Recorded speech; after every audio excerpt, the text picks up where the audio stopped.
السلام علیکم ویورز، میرا نام عطاء الرحمن اور آپ دیکھ رہے ہیں عطاء بخاری یوٹیوب چینل۔ قرآن کریم کی مسلسل ایکسپوزیشن کے سلسلہ میں آج ہم سورہ البقرہ کی آیت نمبر 256 کی ایکسپوزیشن کریں گے۔ اس کے لیے ہم معذرت خواہ ہیں کہ جو باقاعدہ اسٹوڈیو کی تیاری کے سلسلے میں دیر ہو گئی، کام ہو رہا تھا، تو اب یہ دوبارہ یہ جو ہماری جو مسلسل ایکسپوزیشن کا سلسلہ ہے وہ دوبارہ شروع ہو رہا ہے۔ تو انشاءاللہ عزم تو یہی ہے، اللہ تعالیٰ زندگی دے، صحت دے، تو قرآن کریم کی مکمل ایکسپوزیشن الحمد سے لے کے والناس تک اس کو ہم کمپلیٹ کریں گے، اور کوشش کریں گے کہ بالکل جس طرح سادہ، صاف، واضح، کلیئر انداز سے ہم قرآن کی آیات کی ایکسپوزیشن کر رہے ہیں، اس کو ہم کمپائل بھی کریں۔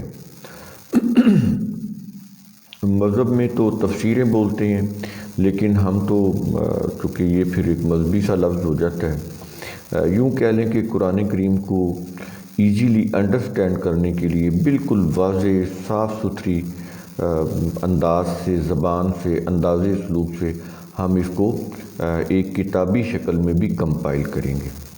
تو یہ ارادہ ہے، اور انشاءاللہ انسان جب عزم مصمم کر لے تو وہ پھر اللہ تعالیٰ بھی مدد کرتا ہے، تو انشاءاللہ یہ ارادہ ہمارا پورا ہوگا۔ میری دلی دعا ہے کہ ہم اس میں کامیاب ہوں، تاکہ قرآن کا پیغام بغیر کسی پالوشن کے، وہ جو روایات کی پالوشن ہے اس کے بغیر کلیئر کٹ واضح ہو کر لوگوں کے سامنے آ جائے۔ تو اس سلسلے میں قرآن کریم کو سمجھنے کے لیے ہم لغات بھی لے کر آئیں گے، اس کی بڑے صاف انداز سے، بڑی سمپل انداز سے، جو قرآن کریم کے جو الفاظ ہیں اہم جو اپنے اندر کانسیپٹ رکھتے ہیں، تو ان کانسیپٹ کو ہم قرآن کی جو قدیم عربی ہے، نزول قرآن کی دور کی، تو اس کی روح سے ہم اس کے کانسیپٹ کو بھی کلیئر کریں گے بڑے واضح انداز سے۔ تو امید ہے انشاءاللہ ہم اس میں کامیاب ہوں گے۔ تو یہ اہم وضاحت ضروری تھی، بڑے عرصے کے بعد ہمارا یہ ویڈیو کا سلسلہ دوبارہ شروع ہو رہا ہے۔ تو اس کے بعد ہم یہ آیت الکرسی جو 255 پر ختم ہوئی تھی، اس کے بعد اب ہم 256 سے یہ دوبارہ سلسلہ شروع کر رہے ہیں۔ تو الفاظ ہیں لا اکراہ فی الدین، الدین میں کوئی جبر نہیں ہے، کوئی زبردستی نہیں ہے۔ یہ قرآن کریم کیوں بات کہہ رہا ہے؟ یہ اس لیے کہہ رہا ہے کہ اگر زبردستی کسی سے دین قبول بھی کروا لیا جائے تو یہ اللہ کے ہاں دین نہیں کہلاتا۔ دین کیا ہوتا ہے؟ دل کی رضامندی اور دماغی طور پر، عقلی طور پر سوچ کر، سمجھ کر، اپنے ارادے اور اختیار کے ساتھ دین کو اختیار کرنا۔ تو اس کے اندر پہلی چیز کیا ہے؟ پہلے تو قرآن جتنے بھی کانسیپٹ ہیں ان کو سمجھنا کہ قرآن کی تعلیم کیا ہے، قرآنک ایجوکیشن، اس کے ورڈ، اس کے کانسیپٹ، ان کو انڈرسٹینڈ کرنا تھارولی۔ جب وہ کلیئر ہو جائے تو اب اگر دل مانتا ہے، دل و دماغ دونوں، کیونکہ دیکھیں جب کوئی چیز آپ سمجھتے ہیں تو یہ کوگنیٹو پروسیس ہوتا ہے، تو وہ دل میں اس وقت اترتا ہے جب دماغ اس کو ایکسیپٹ کرے، عقلی طور پر آپ اس کو قبول کریں ان فیکٹس کو، تو وہ پھر دل میں اترتے ہیں۔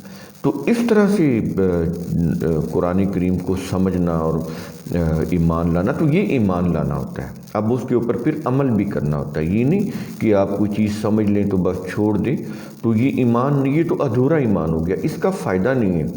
تو وہ تو پھر ایک انفارمیشن کی حد تک تو ہے، لیکن اس کا انسانی پرسنالٹی کے اوپر کوئی کنسٹرکٹیو رزلٹ برآمد نہیں ہوگی۔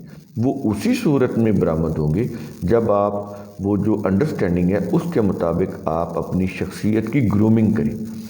تو اس لیے قرآن کریم کہہ رہا ہے لا اکراہ فی الدین۔ اب سمجھ آئی کہ یہ جو چھوٹا سا ایک جزء ہے اس آیت کا، اس کے اندر کتنے فیکٹس ہیں، کیوں قرآن کریم یہ بات کہہ رہا ہے؟ وہ یہ کہتا ہے ہم نے انسانوں کو ارادہ اور اختیار دیا، چیزوں کو سوچنے سمجھنے کے لیے عقلی صلاحیت دی ہے، بصارت دی ہے، تو انسان خود فیصلہ کرے کہ انہوں نے کون سا راستہ اختیار کرنا ہے۔ تو یہ دونوں راستے اس نے بتا دیے، اچھا راستہ اور برا راستہ، دونوں واضح بھی کر دیے اپنے اس قرآن کے اندر، اپنی الکتاب کے اندر۔ تو کہتا ہے سوچ کر سمجھ کر دل کی رضامندی سے جو لوگ بھی ایمان لاتے ہیں تو ان کا ایمان قابل قبول ہے۔ قابل قبول ہونے سے مراد ہے کہ ان کو فائدہ ہوگا، یہ ہے قابل قبول ہونا۔ یہ نہیں کہ کوئی اللہ خوش ہو جاتا ہے، وہ تو خوشی، غمی، غصہ، انتقام ایسے انسانی جذبات سے بالکل پاک ہے۔ تو انسانوں کے ساتھ یہ معاملہ ہوتا ہے۔ ایمان کا قبول ہونا یہ ہے کہ انسانوں کو، انسانی سوسائٹی کو اس کے پھر فوائد ہوتے ہیں، یہ اس کا معنی ہوتا ہے۔ یہ نہیں کہ اللہ کو کوئی فائدہ ہوتا ہے، وہ تو ان چیزوں سے بے نیاز ہے۔ تو یہ چیز ہوگی۔ آگے پھر اسی کی وضاحت میں کہہ رہا ہے، کہتا ہے کہ قَدْ تَبَيَّنَ الرُّشْدُ مِنَ الْغَيِّ۔ اب یہاں پر کچھ الفاظ ہیں جو میں واضح کروں گا، آپ نے سمجھنا ہے۔ قَدْ تَبَيَّنَ، تحقیق واضح ہو چکی ہے۔ کیا چیز واضح ہو چکی ہے؟ کہتا ہے الرشد من الغی، جو غی ہے، الغی ہے، اس سے رشد جو ہے وہ ہم نے بالکل علیحدہ کر کے واضح کر دی۔ قرآن کریم مفصل کتاب ہے۔ مفصل کا معنی ہوتا ہے ہر چیز نکھار کر الگ الگ واضح طور پر اللہ نے بیان کر دی ہے، تو یہ اس کے معنی ہوتے ہیں۔ اسی سے وہ شہر کی فصیل ہے، وہ جو دیوار پناہ یا شہر کی فصیل جو باقی علاقے کو اس شہر سے ممتاز کرتی ہے، نمایاں کرتی ہے، الگ کرتی ہے، تاکہ یہ شہر الگ ہے، باقی جگہ الگ ہے۔ تو وہ فصیل اس کو اسی لیے کہتے ہیں کہ وہ باقی علاقے سے اس کو نمایاں کرتی ہے، الگ کرتی ہے۔ تو یہ ہے مفصل، قرآن کریم مفصل کتاب ہے کہ وہ اپنی چیزوں کو یعنی مفصل انداز سے واضح طور پر نکھار کر، ابھار کر بیان کرتا ہے، تاکہ چیزیں آپس میں مکس اپ ہو کر وہ ان سے کوئی کنفیوژن پیدا نہ ہو جائے۔ یہ ہے اس کا معنی۔ قد تبینہ، بالکل تحقیق واضح ہو چکی ہے۔ کیا؟ الرشد، رشد جو ہے وہ واضح ہو چکی ہے۔ کس سے؟ غی سے۔ اب ہم دیکھیں کہ رشد کیا ہوتی ہے اور الغی کیا ہوتی ہے، جو بالکل علیحدہ علیحدہ اللہ نے کر دی اپنی کتاب کے اندر۔ الرشد کا معنی ہوتا ہے ہدایت، اور ہدایت کیا ہوتی ہے؟ گائیڈنس۔ ہدایت کیا ہوتی ہے؟ ڈائریکشن، انسٹرکشنز جو اللہ کی ہے، تو وہ اس نے اپنی کتاب کے اندر واضح کر دی ہیں۔ آپ کسی راستے میں چلتے ہیں تو کوئی اپنی سمت طے کرتے ہیں، کوئی ڈائریکشن ہوتی ہے جس ڈائریکشن میں آپ نے چلنا ہوتا ہے۔ آپ نے سیدھی ڈائریکشن میں چلنا ہے، آپ نے دائیں ڈائریکشن میں چلنا ہے، رائٹ ڈائریکشن میں چلنا ہے۔ پہلے تو ڈائریکشن طے کرنا ہوتا ہے۔ آپ کوئی بھی کام کرتے ہیں تو پہلے آپ ڈائریکشن طے کرتے ہیں کہ میں نے کس ڈائریکشن میں یہ کام کرنا ہے، کس ڈائریکشن میں میں نے چلنا ہے۔ تو کہتا ہے وہ ڈائریکشن ہم تمہیں دیں گے۔ آپ دیکھیں نا، کوئی مووی بنتی ہے تو اس کو جو مووی کو ڈائریکٹ کرنے والا ہوتا ہے وہ اس کا ڈائریکٹر ہوتا ہے، جس کو اردو میں آپ ہدایت کار بولتے ہیں۔ یہ سمجھیں گے دنیا ایک مووی ہے اور اس کو ڈائریکٹ کرنے والا کون ہے؟ اللہ، یہ اس کا ڈائریکٹر ہے۔ اب اس کے اندر بھی بڑا ایک اعجاز ہے الفاظ کے اندر۔ یہاں پر حکم کی بات نہیں ہو رہی تھی، حکم اور چیز ہوتا ہے، اس میں تو پھر مطلق العنانی اور ڈکٹیٹرشپ آ جاتی ہے۔ اللہ جو ہے وہ کریٹر ہے، تمام اقتدار کا مالک ہے، مالکن ہے نا وہ، لیکن اس کے باوجود وہ اپنے لیے یہ جو استعمال کرتا ہے کہ میری طرف سے تمہیں کیا ملتا ہے؟ ڈائریکشن ملتی ہے، ہم تمہیں بتاتے ہیں کہ تم نے کس سمت چلنا ہے۔ تو یہ رشد کے اندر آ جاتا ہے۔ ال آ گیا الغی، اب آ گیا الغی۔ رشد میں نے واضح کر دیا کیا ہوتا ہے۔ تو الغی کیا ہے؟ اسی سے بغاوت ہے، سرکشی، اسی سے طغیانی ہے۔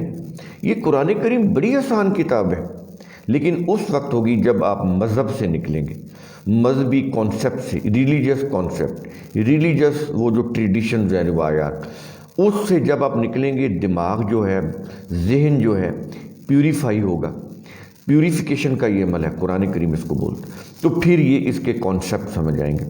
تو الغی کیا ہوتا ہے؟ بغاوت، طغیانی، سرکشی۔ اب یہ دیکھیں، یہ نہر کے دو کنارے ہیں، اس کے اندر پانی بہہ رہا ہے۔ اگر یہ دو کناروں سے نیچے ہے اور اعتدال کے ساتھ چل رہا ہے، اس سے کیا ہوگا؟ لوگوں کو پینے کے لیے پانی ملے گا، جانوروں کو پینے کے لیے پانی ملے گا، فصلیں سیراب ہوں گی، انسان، مویشی، ہر چیز اس سے فائدہ اٹھائیں گے۔ اگر اس پانی کے اندر طغیانی آ جائے، یوں کہہ لیں الغی کا عمل ہو جائے اس پانی کے اندر جو نہر کے دو کناروں کے درمیان میں چل رہا ہے، طغیانی آ جائے، الغی کا عمل ہو جائے، تو یہ پھر کناروں سے باہر آ جائے، تو اس سے کیا ہوگا؟ سیلاب آ جاتا ہے۔ یہ پھر جو طغیانی ہے پانی کی، یہ پھر جہاں جہاں سے بھی گزرے گی، فصلوں سے گزرے گی ان کو تباہ کر دے گی، آبادی سے گزرے گی آبادی کو تباہ کر دے گی، مویشیوں سے گزرے گی تو مویشی اس میں بہہ جائیں گے، مکان بہہ جائیں گے، آبادیاں ڈوب جائیں گی۔ یہ طغیانی ہوتی ہے۔ قرآن کریم کے اندر اللہ نے وہی لفظ سلیکٹ کیا ہے الغی کا، کہتا ہے کہ ہم نے اپنی کتاب کے اندر رشد اور الغی دونوں کو بالکل علیحدہ علیحدہ واضح کر دیا ہے۔ تو تم یہ نہیں کہہ سکتے کہ ہمیں ڈائریکشن کی سمجھ نہیں آئی، صحیح ڈائریکشن کی، اور یہ نہیں کہہ سکتے کہ تم کہ ہمیں جو طغیانی ہے، جو بغاوت ہے، جو سرکشی ہے، اللہ کے قوانین کی جو وائلیشن ہے، ہمیں وہ سمجھ نہیں آ سکتی۔ یہ عذر تمہارا قابل قبول نہیں ہوگا، کیونکہ ہم نے اپنی کتاب کے اندر یہ دونوں چیزیں واضح کر دی ہیں۔ تو سمجھ آیا کہ الغی کیا ہوتا ہے اور الرشد کیا ہوتا ہے۔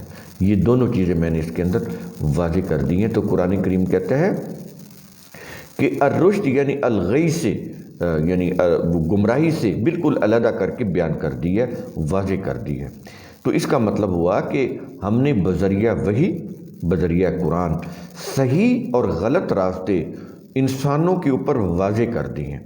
اب انسانوں کی مرضی ہے کہ وہ صحیح راستہ اختیار کرتے ہیں یا غلط راستہ اختیار کرتے ہیں۔ یہ تو ان کو اختیار ہے کہ، لیکن ان کو یہ اختیار نہیں ہے کہ اپنے کسی غلط عمل کے نتیجے میں وہ اس کی جو نتیجہ ہے تباہی، اس سے بچ سکے۔ اس سے ان کو اسکیپ نہیں ہے۔ اگر اچھا عمل کریں گے تو اچھا نتیجہ، برا عمل کریں گے برا نتیجہ۔ کوئی بھی اچھا یا برا عمل کو کرنے کی اس کو ایک پاور تو ہے، وہ کر سکتا ہے، لیکن اس کا جو اچھا اور برا نتیجہ ہے وہ اپنی مرضی کے مطابق کوئی انسان نہیں بدل سکتا۔ تو یہ چیز اس آیت کے اندر آ گئی۔ دیکھیں یہ قرآن کریم کے الفاظ کانسیپٹ ہیں، اگر ترجمے سے پڑھیں گے تو پھر سمجھ نہیں آئیں گے۔ کانسیپٹ ہیں، کانسیپٹ کو سمجھنا پڑے گا، تو پھر اس کو نہ یاد رکھنے کی ضرورت ہے نہ رٹا لگانے کی ضرورت ہے۔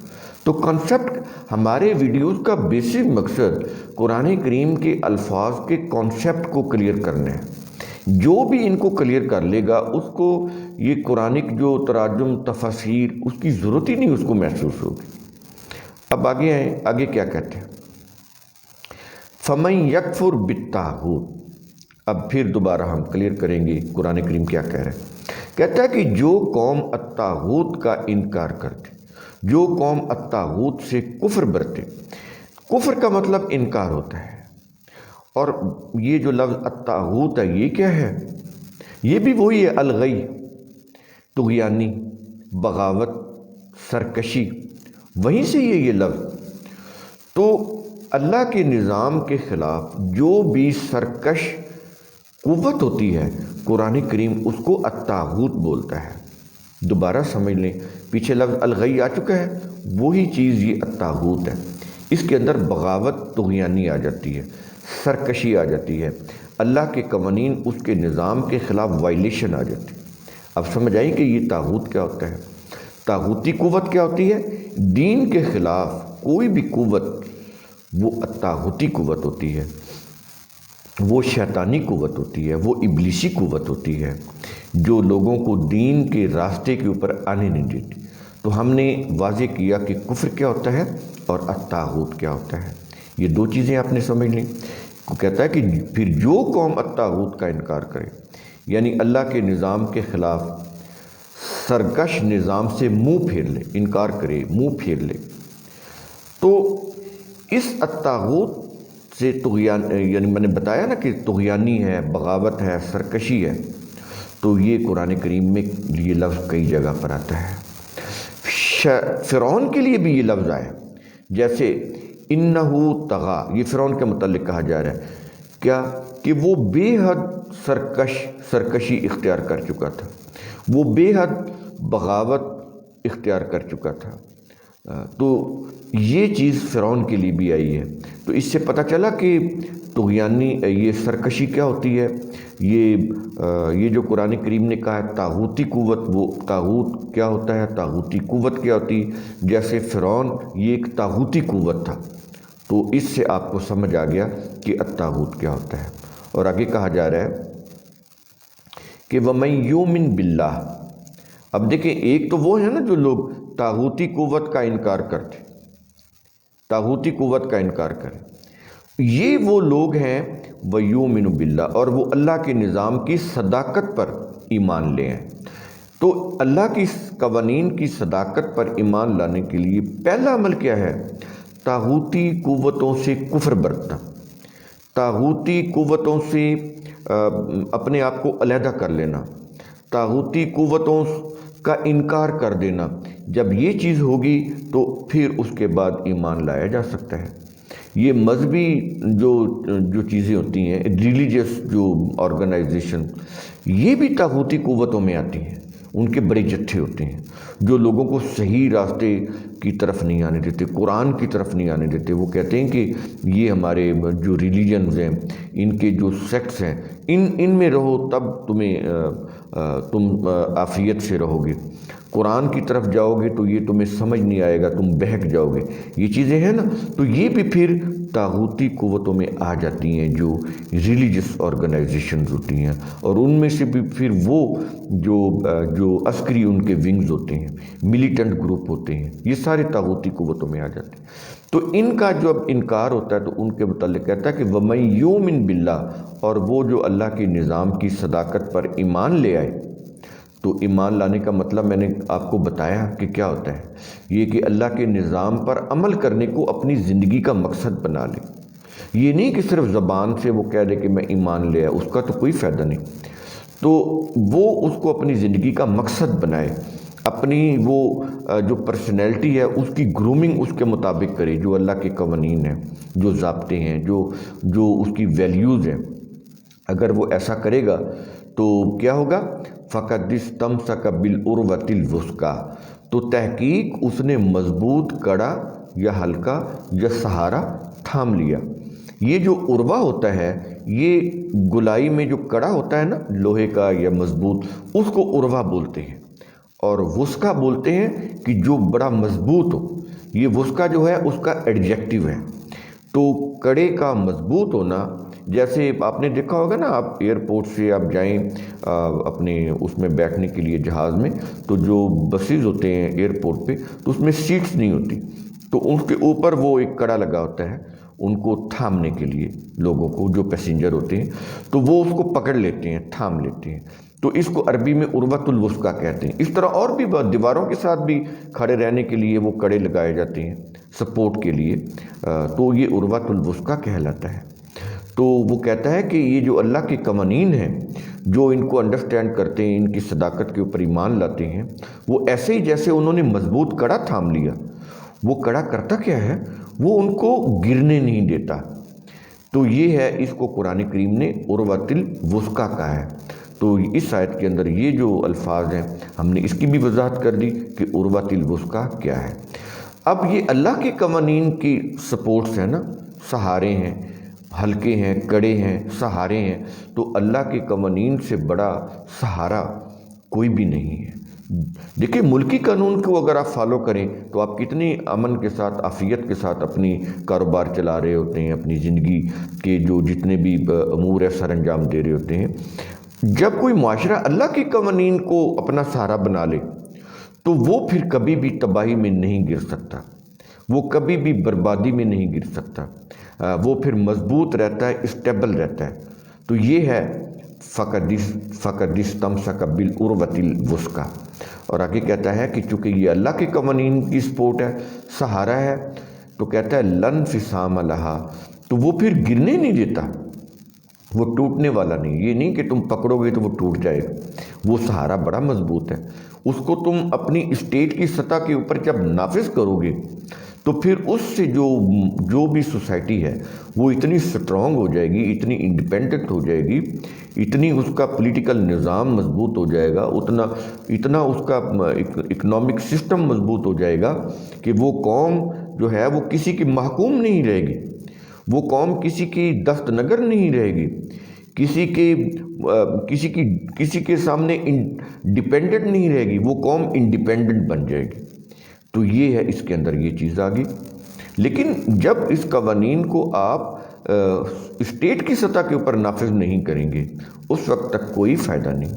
یہ کتاب اسی وقت فائدہ مند ہوگی جب اس کے قوانین کو آپ اسٹیٹ کی سطح کے اوپر نافذ کریں گے، پھر سیفٹی، سیکیورٹی، پروٹیکشن ملے گی۔ اور آگے کہہ رہا ہے کہ واللہ سمیع علیم، یہ جو قوانین ہیں جن کا تم نے سہارا لینا ہے یہ کس کے دیے ہوئے ہیں؟ اس کے دیے ہوئے ہیں اس اللہ کے جو سمیع علیم ہے، جو تمہارا کریٹر ہے، جو سنتا ہے اور علم رکھتا ہے۔ تو یہ قوانین اس نے ایسے ہیپ ہیزرڈ نہیں بنا دیے، نہیں، اس نے بڑی حکمت کے ساتھ بڑی ریشنلی ان قوانین کو بنایا ہے۔ ایسے قوانین دیے ہیں جو تمہاری نیڈز اینڈ وانٹس کے مطابق ہیں، جو تمہیں پروٹیکشن، صحیح معنوں میں پروٹیکشن دے سکیں، تمہاری حفاظت کر سکیں، ہر قسم کی تباہی سے تمہیں بچا سکیں۔ تو اس لیے وہ ایسے اللہ کے قوانین ہیں جو ہر چیز کو سننے والا ہے اور ہر چیز کا علم رکھنے والا ہے۔ تو اس لیے اس کے جو قوانین ہیں وہ انتہائی تمہارے لیے فائدہ مند ہیں، ان سے بڑا بہتر قوانین دینے والا اور کوئی نہیں ہے۔ تو یہ آیت نمبر 256 کی ہم نے ایکسپوزیشن کی، اس کے جو امپورٹنٹ ورڈز تھے ان کو بھی ہم نے واضح کیا۔ امید ہے آپ قرآن کریم کا ثم تتفکروا اس کی روح سے خود بھی غور کریں گے، اس کو سوچیں گے، سمجھیں گے۔ شکریہ۔